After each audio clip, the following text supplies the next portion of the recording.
দুই বাংলার নন্দিত অভিনেত্রী জয়া আহসান পর্দায় বিভিন্ন চরিত্রে নিজেকে ফুটিয়ে তুলে দর্শকের মন জয় করেছেন তিনি। তার অভিনয়ের সাবলীলতায় মুগ্ধ দর্শক।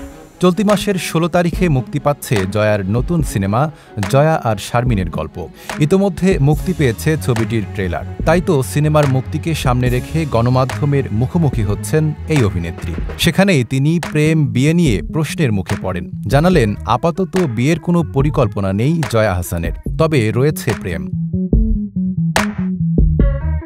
সম্প্রতি এক সাক্ষাৎকারে বিয়ে প্রসঙ্গে জয়া বলেন, সবসময় একটা কথাই বলি, আমি কখনো রোডম্যাপ করে চলি না। যদি কখনো ইচ্ছে হয় বিয়ে শাদী করেই নিতে পারি, কিন্তু আপাতত এই মুহূর্তে কোনো প্ল্যান নেই।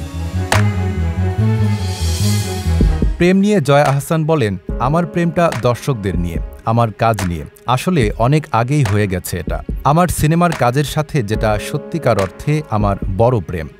দর্শক রাগ করুক বা বলুক যে জয়া একঘেয়ে কথা বলে, কিন্তু আমার প্রেম, বিয়ে, সংসার সবকিছুই ওই অভিনয়ের সাথেই।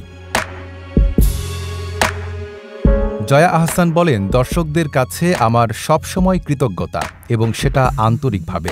আমি খুবই সাধারণ একজন মানুষ, আর সেই জায়গা থেকে আপনারা আমাকে একটি জায়গা দিয়েছেন, আমাকে ভালোবেসেছেন, সেজন্যই আমি আন্তরিকভাবে কৃতজ্ঞ। করোনা মহামারীর সময় লকডাউনে আটকে থাকা দুই নারীর সম্পর্কের গল্প নিয়ে জয়া আর শারমিনের গল্প নির্মাণ করেছেন পিপলু আর খান। শুক্রবার প্রকাশ্যে এসেছে সিনেমার ১ মিনিট ১৯ সেকেন্ডের ট্রেলার। সাম্প্রতিক সেই সাক্ষাৎকারে ট্রেলারটি দর্শকদের দেখার আহ্বান জানান জয়া আহসান। নাঈম আরাবী, ঢাকা পোস্ট।